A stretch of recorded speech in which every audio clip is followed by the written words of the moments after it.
So today you're going to be working on understanding equations and solutions. So your learning target for today is going to be I can find a value for a variable that makes the equation true by using substitution.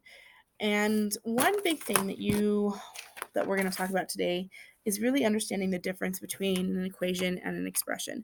An equation is going to be both sides of an equal sign, whereas the expression, which we've been focusing on for topic 1, really is going to be looking at just one side of the equation. So what we're going to do, so an expression, we would have something that would look like this. This is your expression. The variable is not necessarily going to have a value unless you're told that a variable is equal to 3. At this point, you can use substitution to help you determine what the value of that expression is when x equals 3. An equation is going to look different. So an equation is going to be where I have 3x added to 5 is now equal to 36. So now there's a value for the x. The x is going to have a value that you are going to need to be solving for. But today, again, our learning target is finding whether or not a value is true for a variable by using substitution. So you're not going to have to solve for x by using properties of equality or anything like that. You're going to simply substitute and see if it is true. So in your visual learning on page 84, you have the equation where you have the word problem. Jordan received a $15 gift card for phone apps. He has used $4.50 of the value and wants to buy one more app to use up the balance. Which app could he buy? And then they tell you that there you're going to find the solution for the value when you have 450 plus x equals 15. But what they did is they told you what the values they had for x was. So one of your apps is going to be equal to x equals 950. One of the values that you have is x is equal to 1050. And one of the values is x is equal to $12. So to solve this, what you're going to do is you're going to simply take the values for x, the three values, the 950, the 1050, and the $12, and you're going to substitute them in for the x and then solve. So if we do that for our first one that we're going to do is we have 450 plus x equals 15. So we still set up our problem the way that we have in the past, where we have your original, and this time it's an equation instead of an expression, and then I substitute. So now I have 450, and my first value was 950 equals 15. I don't do anything with this side of the equation. So I don't do anything with the 15 because it's already simplified. But over here, I'm going to simplify by adding 450 and 950. And if you remember that you have a 5, so 50 and 50, when I add those together, they make 1. So I have 4 plus 1, which is 5, plus 9, which is going to be 14. So if I do this, 14 is equal to 15. Oh, nope, that's not true. So I'm going to put a slash in there saying that those are not equal. So x equal to 950 is not a solution. The next one that I have is going to be 450 added to 1050. Great. Equals 15. Now I have to assume that I'm going to go ahead and add. So again, I'm going to add the 50 and the 50 together. So I can do that mentally, which makes 1. 1 plus 4 is 5. 5 plus 10 is 15. So I have 15 equals 15. So those are equal. My equation is balanced. Great. So I found my solution for x. I'm done. I don't have to do anymore. But wait, I have one more value that I need to look at. I have x is equal to 12. I still need to check that value because it is possible that I may have more than one value for the x to make the both sides of the equation true. So I'm going to check that just to make sure. So I'm going to do 450 added to 12, which is equal to 15. Well, I don't have anything I don't have any numbers behind the decimal, so I'm going to do 4 plus 12, which is going to be equal to 16, and then I have 50. Oh, 1650. Well, that's not equal. So it's not a solution. The only one that I had was a solution was x equals 1050 is my solution.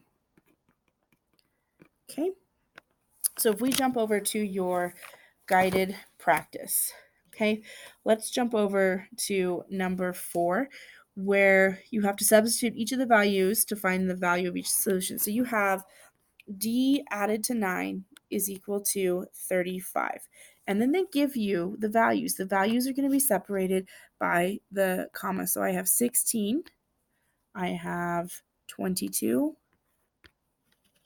26, and I have 36. And all I do to solve this is I'm going to do 16 added to 9, and I'm going to see if that's equal to 35. So I'm simply going to substitute. Well, 16 added to 9, 16 and 9 is going to be 25. 25 is equal to 35. So that's not a solution. Now I'm going to do d added to, so I'm going to do 22 added to 9 equals 35. Okay, so again, I substitute the value in. So I've done 16. Now I've done 22. 22 added to 9 is going to be 31. Well, 31 is not equal to 35. So I'm going to go and I'm going to do my third expression, and I'm going to do 26 added to 9 is equal to 35. Well, 26 and 9 is equal to 35. 35 equals 35. So that is going to be a solution. They are balanced. Now, I can look at this last value, 36, and I can say 36 is larger than 35. I already know that that's not going to be a solution, so I don't need to substitute for that one because my answer, or 36, is going to be larger than 35.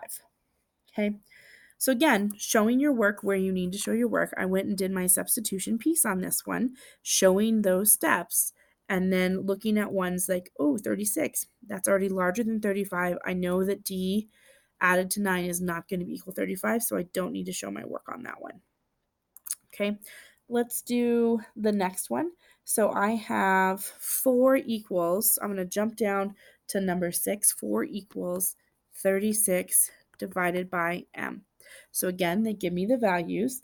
They have m equals 4,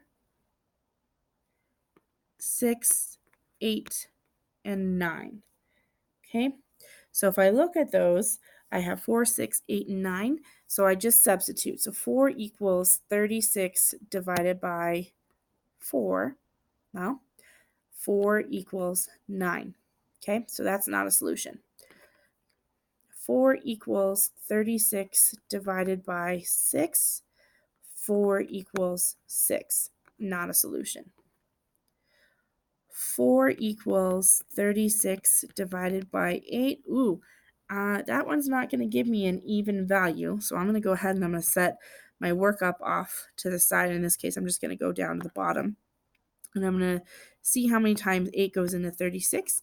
It goes in 4 times, 32, subtract leftover 4, put a, let me minimize that, put a 0.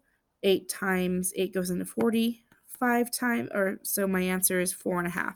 So 4 is equal to 4.5. Nope, that's not a solution.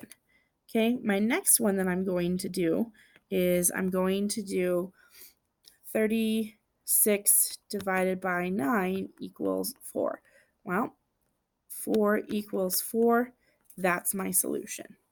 Sometimes you'll get a value where you won't have a solution. So this is going to be one of those things where this problem does not have a solution.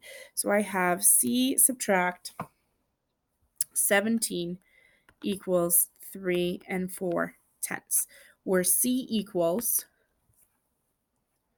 13 and 4 tenths, 14 and 6 tenths, 18 and 4/10 and 21 and 4/10. So again, I'm going to substitute. Well, I'm already going to get rid of the ones that I know that aren't going to work. I'm not working on negative numbers right now. So anything that's going to be less than 17, I can go ahead and get rid of. So I can get rid of those two values because they're less than 17. It's going to give me a negative number, and we're only working with positive numbers. So now I'm going to do 18.4 subtract 17, and I should get 3.4. Well, 18 and 4/10 subtract 17 is going to be 1 and 4/10 equal to 3 and 4/10. That's not a solution. Okay, so now I'm going to do 21 and 4/10 subtract 17, and that has to equal 3 and 4/10. Well, if I set that one up, it's going to be set it off. I don't know what that's going to be, so I'm going to set it up off on the side to where I have 21 and 4/10. Let me go ahead and get some more room. So I'm going to do 21 and 4/10 subtract 17, and I end up with 0, 4. Oh, 21 subtract 7. Oh, I know that one. That one's going to be 4. Well, 4 and 4/10 is not equal to 3 and 4/10.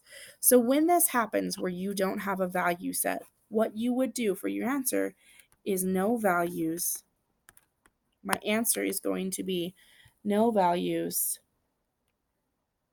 I'm going to rephrase that. No solutions in a given value set.